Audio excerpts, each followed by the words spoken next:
বস কোথা দিয়ে ঢোকাচ্ছ, কোথায়? এই হাওড়া ব্রিজে ওঠার মুখে প্রতিদিনের জাম। মানে একদিনও গেলাম যে খালি পাবো তা নয়, সানডে ছাড়া এই রোজের জাম। এই জাস্ট হাওড়া এন্টার করছি, আমি ব্রিজ স্টপকে যাবো, টুয়ার্ডস পার্ক স্ট্রিট যাবো। এদিক থেকে এলাম বলে হাওড়া ব্রিজ ধরতে হয়েছে আমাকে, সালকিয়ার দিক থেকে আসছি বলে। থোড়ি আমাদের বাড়ি ওখান থেকে আসলে হাওড়া ব্রিজ ধরতাম। এই হচ্ছে জাম, প্রতিদিন লেগে থাকে জাম। এই জাম কোনোদিন কাটবে না। এই দেখো খালি ভিড়, দেখো খালি, উড়িয়ে বাবা, মানে জাস্ট ওটার মুখটা খালি পুরো জামে ভর্তি। কি জাম? Traffic jam. বস দাঁড়াও, বস দাঁড়াও। এই হলো কি আমাদের এখানে আপ টু বড় বাজার ব্যবন রোড ধরে জাম ধরে ধরে যেতে হবে আমাকে।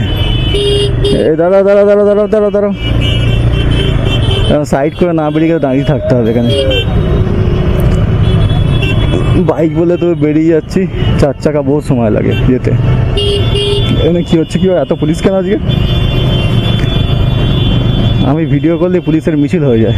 কত পুলিশ রে বাবা, কিছু আছে মনে হচ্ছে। ট্রেনটা তো এত পুলিশ থাকে না।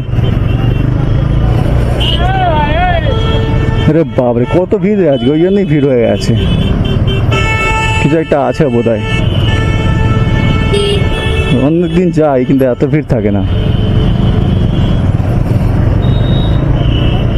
আসল কথা এখানে সব অনেকে হেঁটে হেঁটে যাচ্ছে, মাল নিয়ে যাচ্ছে, মাল তুলছে, ওই জন্য আরো ভিড়। আর সবচেয়ে বড় কথা,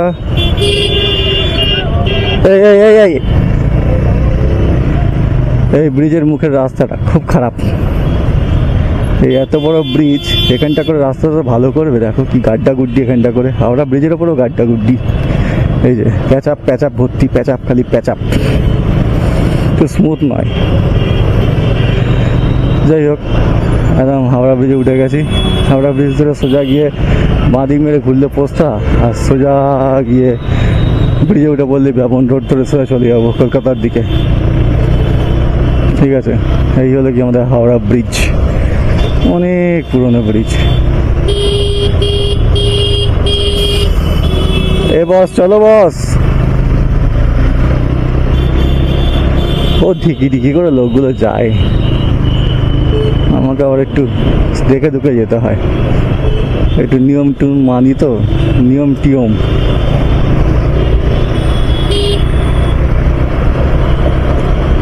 এই যাচ্ছি যাচ্ছি যাচ্ছি যাচ্ছি, আমি যাচ্ছি হাওড়া ব্রিজের ওপর দিয়ে যাচ্ছি যাচ্ছি যাচ্ছি যাচ্ছি, সোজা যাবো সোজা। ডান দিক চেপে থাকবো কারণ ব্যবন রোডে ঢুকবো, আর বাঁ দিক চেপে থাকলে পোস্তা থাকার জন্য। যদি কেউ সেক্টর 5 যেতে চাও, এখান থেকে সল্টেক ফল্টেক যেতে চাও, তার ব্যবন রোড ধরে গেলে হবে না, পোস্তা হয়ে যেতে হবে। ঠিক আছে, আমরা ডান দিক চাপবো এখান থেকে, সোজা গেলে মিঞ্চো দিয়ে এমজি রোড। আর এমজি রোডে এখন যাওয়া অ্যালাউ নেই, বাস ফাস অ্যালাউ আছে, আমাদের অ্যালাউ নেই। আমরা উপর দিয়ে বেরিয়ে যাবো। এই ডান দিকটা ধরে নিই, ফাঁকা আছে, দুটো দিয়ে যাওয়া যায়। ডান দিকে গিয়ে আবার এই বাঁ দিকটা ঢুকে পড়ে নিয়ে আসে, এই ব্রিজটা যেতে হবে, মাঝখানের ব্রিজটা। ঠিক আছে, আর নাহলে ওটা দিয়ে যেতে হবে। দুটোই একই, দুটোই হচ্ছে ব্যবন রোড ফ্লাইওভার। দুটো লেনই চলে, কোনো গাড়ি আসে না, শুধু যায়। এ হচ্ছে যাত্রা সাথীর ট্যাক্সি, নতুন নতুন মডেলের ট্যাক্সি। যাত্রা না, যাত্রী সাথী। বলো কথা কেশরী বিমল। এখানটা টার্নিংটা এরকম পুরো একদম হেভি টার্নিং, 90 ডিগ্রি টার্নিং না, ওই জন্য এরকম টার্ন। এই হচ্ছে আমাদের ডায়মন্ড রোডের বড় বাজার, চলে এলাম। ঠিক আছে, আরেকটু গেলেই ক্যানিং স্ট্রিট।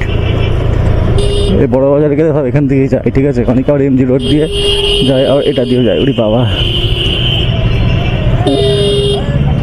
বস কোথা দিয়ে ঢোকাচ্ছ? কোথায় কোথায় দিয়ে কোথায় যাচ্ছ? এই ডান দিক লেনটাই ধরবো, কারণ কি আমরা তো ক্যানিং স্ট্রিট দিয়ে বাঁ দিক যাবো না বা টিবোর্ড দিয়ে যাবো না, সেন্ট্রাল অ্যাভিনিউ যাবো না, তাই জন্য আমরা ডান দিকের লেনটাই ধরলাম। আর যারা ক্যানিং স্ট্রিট যাবে বাঁ দিকের লেনটা ধরবে, নাহলে যেতে দেবে না। লেন চেঞ্জিং অ্যালাউ নেই এখানে।